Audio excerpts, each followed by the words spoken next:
There are moments when the body rises from sleep, performs the rituals of waking, and yet something essential remains behind, as if the soul has chosen not to follow. The eyes open, breath moves in and out, the world waits with its familiar demands. But an invisible weight presses inward. This heaviness has no medical name, no clear origin. It does not announce itself with pain or fever. It appears as reluctance, as the quiet desire to remain still, untouched by the day, in a culture trained to equate worth with motion and productivity. This state is often misread as weakness, yet from a psychological depth perspective, it may be one of the most meaningful signals the psyche can offer. Carl Jung understood that when conscious life drifts too far from inner truth, the unconscious intervenes, not dramatically at first, but subtly, through fatigue, apathy, and withdrawal. These are not failures of character, they are messages. When the outer identity no longer aligns with the inner reality, the psyche applies the brakes, especially for women who are conditioned from an early age to adapt, to accommodate, to perform emotional labor while silencing their own needs. This intervention often arrives quietly, wrapped in exhaustion. The body may still function, but the soul begins to resist a life that no longer feels like its own. This resistance does not come from laziness or indulgence. It emerges from a deeper intelligence, one that measures life not by achievement, but by authenticity. The unconscious does not care how well roles are played. It cares whether the inner self is being lived.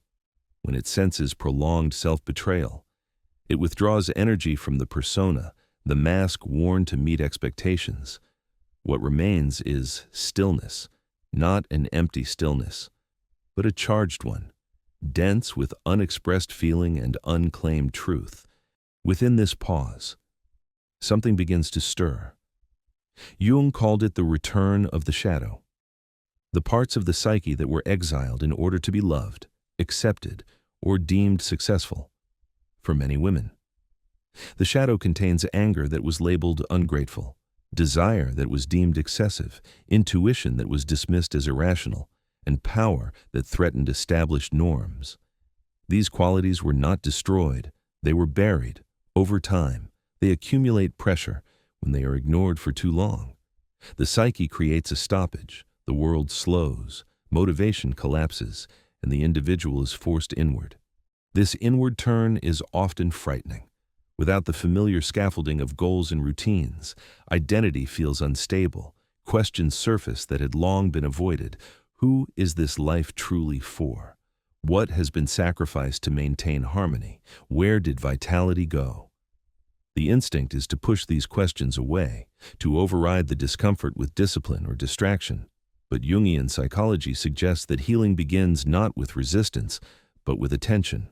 What is avoided gains power. What is witnessed begins to transform. In this state of apparent stagnation, the psyche is anything but inactive. Dreams intensify, old memories surface, emotions arise without clear cause. This is the unconscious attempting to communicate in its own language. It does not use logic or schedules. It uses symbols, sensations, and moods. The desire to remain in bed, to withdraw from the world, can be understood as a symbolic return to the womb, a regression not toward weakness, but toward reconstitution. Something new requires gestation, and gestation demands darkness, slowness, and protection. For women especially, reclaiming this pause is an act of sovereignty. It is a refusal to continue performing strength while inner life withers. It is an acknowledgement that emotional truth matters as much as external success. The psyche does not collapse to punish, it collapses to realign. What appears as depletion may be the first honest response the soul has been allowed to express in years. The unconscious does not seek comfort, it seeks wholeness, and wholeness requires confrontation with what has been denied. The shadow does not arrive to destroy identity, but to complete it. Within its contents lie not only pain and grief, but also creativity, authority, and joy that were deemed unsafe. When these elements are integrated rather than suppressed, energy returns, not as frantic ambition, but as grounded clarity. This early stage of the inward journey offers no quick answers. It offers only an invitation to stop interpreting stillness as failure, to question narratives that equate worth with endurance, to consider that exhaustion may be a form of truth-telling. In this space, the psyche asks not for solutions, but for presence. It asks to be heard without judgment, to be honored without correction. What follows this listening is not collapse, but transformation, though its shape cannot yet be seen. When the outer world no longer provides meaning, attention naturally turns inward, though not without resistance. This inward movement strips away distraction and exposes the raw architecture of the psyche. What was once masked by routine now stands uncovered. Jung described this phase as the beginning of individuation, the process by which a person becomes psychologically whole by integrating unconscious material into conscious life. It is not a comfortable process. It dismantles illusions, confronts inherited identities, and challenges roles that once provided security. Yet, it is precisely within this disorientation that transformation quietly begins. The psyche does not initiate this descent arbitrarily.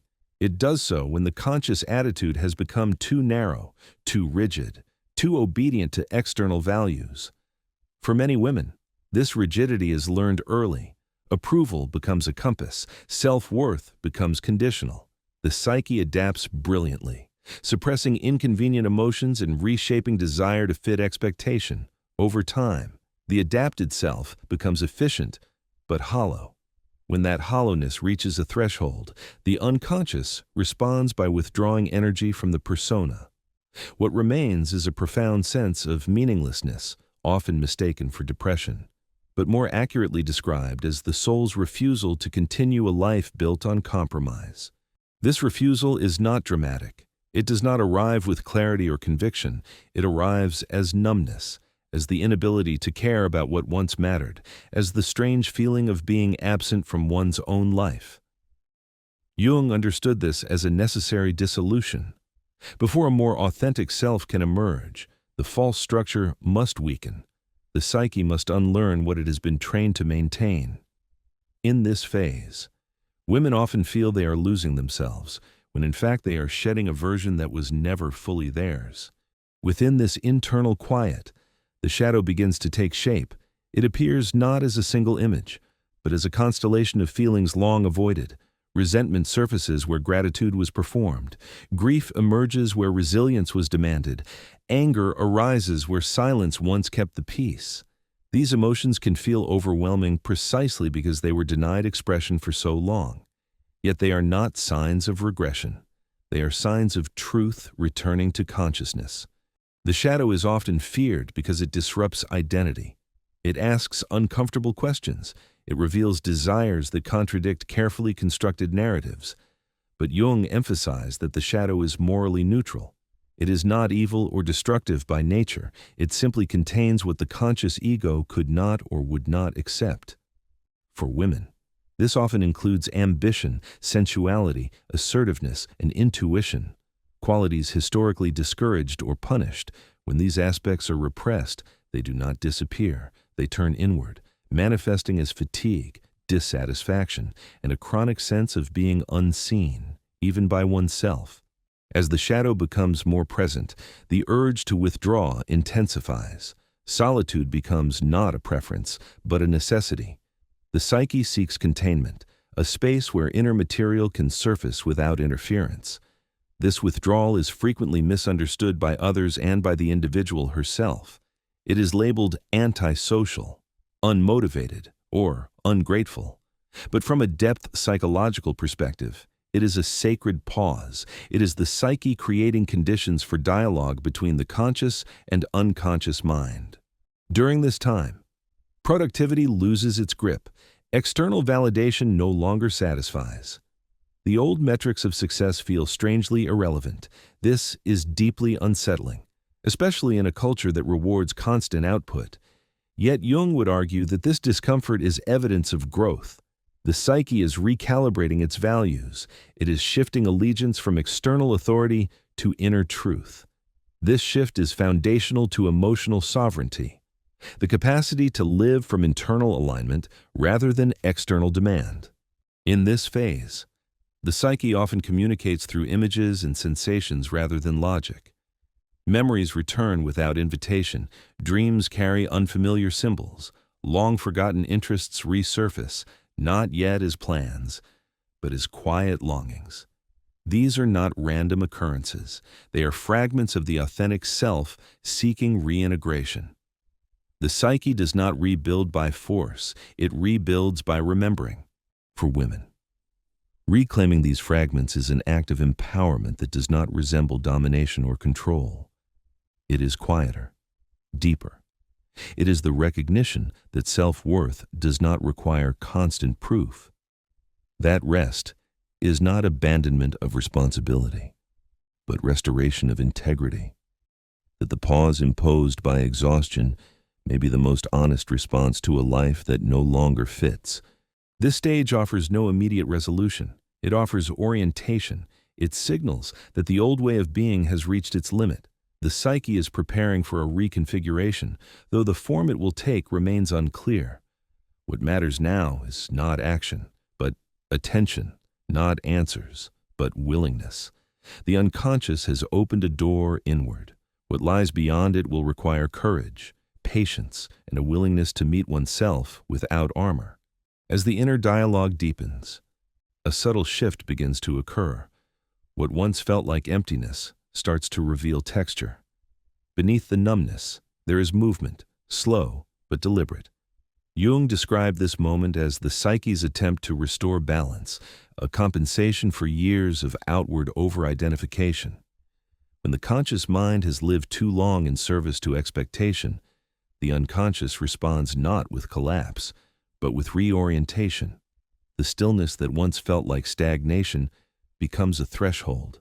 In this threshold space, the individual begins to sense that the exhaustion was never the core issue. The real wound lies in prolonged self-abandonment. The psyche has endured years of quiet compromises, of choosing what was acceptable over what was true. This endurance leaves a residue, a fatigue that sleep alone cannot repair. The soul does not tire from effort, it tires from dishonesty. And when it can no longer sustain a life misaligned with its nature, it withdraws its energy as a final act of protection. Here, the shadow no longer appears only as discomfort. It begins to reveal its hidden gifts. Jung insisted that the shadow contains not only what is feared, but what is vital. Within it lies instinct, creativity, and a raw form of wisdom unfiltered by social conditioning. For women, these qualities are often buried early. Sensitivity is dismissed as weakness, assertiveness is reframed as aggression, intuition is overshadowed by logic. Over time, these rejected aspects form a silent counterforce within the psyche, waiting for an opportunity to return. The opportunity arrives through crisis, though not the kind that announces itself dramatically. It arrives through disinterest, through the inability to continue participating in what no longer resonates. This withdrawal is not apathy, it is discernment emerging before language. The psyche is saying no before the conscious mind knows how to say yes to something else. In this way, exhaustion becomes a boundary. It draws a line where none existed before. As this boundary forms, identity begins to loosen. The roles that once defined self-worth lose their authority. Caretaker, achiever, mediator, pleaser. These identities may still exist, but they no longer feel absolute. The psyche begins to question them, not out of rebellion, but out of necessity. Individuation requires differentiation, the courage to recognize where the self ends and expectation begins. This differentiation often feels like loss before it feels like liberation. In this stage, the psyche invites a different kind of listening, not the listening that searches for solutions, but the listening that allows truth to surface without interruption. Feelings that were once managed now ask to be felt fully.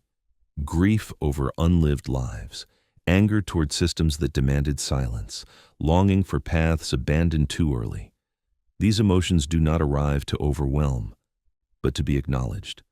When they are met without judgment, their intensity softens. What remains is clarity. This clarity does not immediately translate into action. It first manifests as recognition. The recognition that meaning cannot be outsourced, that fulfillment cannot be achieved through endurance alone, that the psyche has its own rhythm, one that cannot be forced without consequence. For women raised to prioritize harmony over authenticity, this realization can feel destabilizing. Yet, it is the beginning of emotional sovereignty, the ability to orient life around inner truth rather than external validation. Jung believed that the psyche seeks wholeness above all else. When aspects of the self are excluded, symptoms emerge to demand inclusion. Fatigue, withdrawal, and loss of motivation are not signs of defect, they are signals of imbalance. They indicate that too much life has been lived on the surface and not enough in depth. The psyche responds by pulling energy inward, redirecting attention to what has been neglected. As this inward attention stabilizes, forgotten desires begin to resurface, not as urgent demands, but as quiet memories. A sense of curiosity returns, an image, a sound, an old interest flickers into awareness. These are not distractions, they are clues. The psyche is offering fragments of the authentic self, inviting reintegration. Each fragment carries energy. Each one, when acknowledged, restores a measure of vitality. This restoration is gradual. It does not resemble the return of ambition or the sudden clarity of purpose. It feels more like grounding, a sense of inhabiting one's own body again, a subtle alignment between inner and outer experience. The psyche does not rush this process. It unfolds at a pace that respects the depth of what is being reclaimed. In this phase, the individual may still appear inactive to the outside world, but internally, something profound is occurring. The psyche is reorganizing itself around truth rather than survival. What once felt like collapse is revealing itself as initiation. The old structure has loosened enough to allow something more authentic to emerge. What comes next will require courage, but it will be grounded in self-recognition rather than self-sacrifice. As this inner reorganization continues, something steadier replaces the confusion. It is not certainty, but coherence. The psyche begins to recognize itself again, not through roles or achievements, but through resonance. What feels right carries a different weight now. It does not shout or demand, it settles. Jung described this moment as the ego learning to relate to the self, the deeper organizing center of the psyche. Life is no longer driven by reaction alone, but by an emerging inner authority. This authority does not resemble control. It is quieter, rooted in self-trust. Choices are no longer made to secure approval or avoid discomfort. They are made in response to an internal alignment that has been hard-earned. For women, this marks a profound shift. Emotional sovereignty replaces emotional labor. Boundaries form without apology. The need to explain, justify, or overperform begins to dissolve. The psyche no longer tolerates lives built entirely around expectation. What once felt like a void now reveals itself as space. Space to feel without interruption. Space to choose without coercion. Space to exist without performance. This space is not passive, it is generative. Within it, values clarify, relationships are reevaluated, work is questioned not for its status, but for its meaning. The psyche, having withdrawn its energy, now reallocates it more selectively. What aligns receives vitality. What does not quietly falls away. This is not a return to who one was before exhaustion. It is an emergence into someone more integrated. The shadow, once feared, now functions as a source of insight. Anger becomes information rather than guilt. Sensitivity becomes discernment rather than fragility. Desire becomes guidance rather than distraction. These qualities no longer operate in isolation. They work in dialogue with consciousness. informing decisions rather than sabotaging them. Jung believed that individuation is not a destination, but a lifelong process. There is no final version of the self to achieve. There is only an ongoing relationship with inner truth. What changes after this inner collapse is not the absence of struggle, but the presence of meaning. Even difficulty carries context now. Pain is no longer random. It is intelligible. It speaks. And it is listened to. For women who have lived long in adaptation, this listening is revolutionary. It challenges inherited narratives about sacrifice and worth. It dismantles the belief that love must be earned through endurance.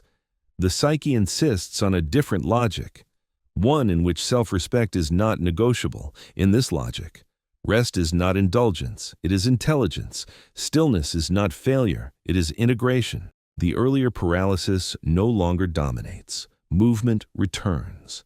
But it is different. It is not frantic or compulsive. It is intentional. Action arises from clarity rather than pressure. The psyche, having been honored, releases energy back into life. Creativity returns, not as productivity, but as expression. Relationships deepen, not through effort, but through presence. The individual no longer seeks to be everything. She seeks to be real. This transformation often goes unnoticed by the outside world. There may be no dramatic announcement, no visible reinvention, yet internally, everything has changed. The center of gravity has shifted inward. The psyche has reclaimed its voice. What once demanded collapse to be heard now communicates through intuition and embodied knowing. The pause has done its work. Jung warned that ignoring the unconscious condemns a person to repeat the same patterns in different forms, but engaging it opens a different future. The exhaustion that once felt like an end reveals itself as a beginning, a necessary interruption in the momentum of self-betrayal.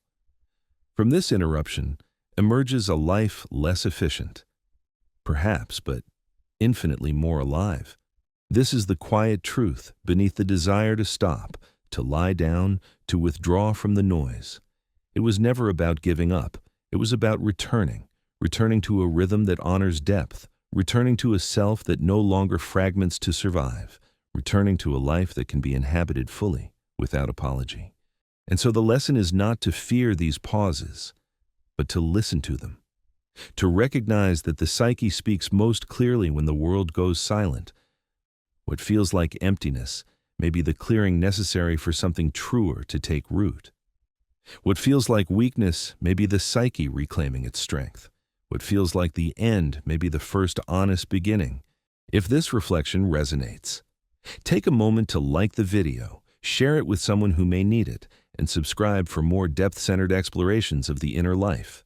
Leave a comment and write "I feel it" if these words spoke to something within you.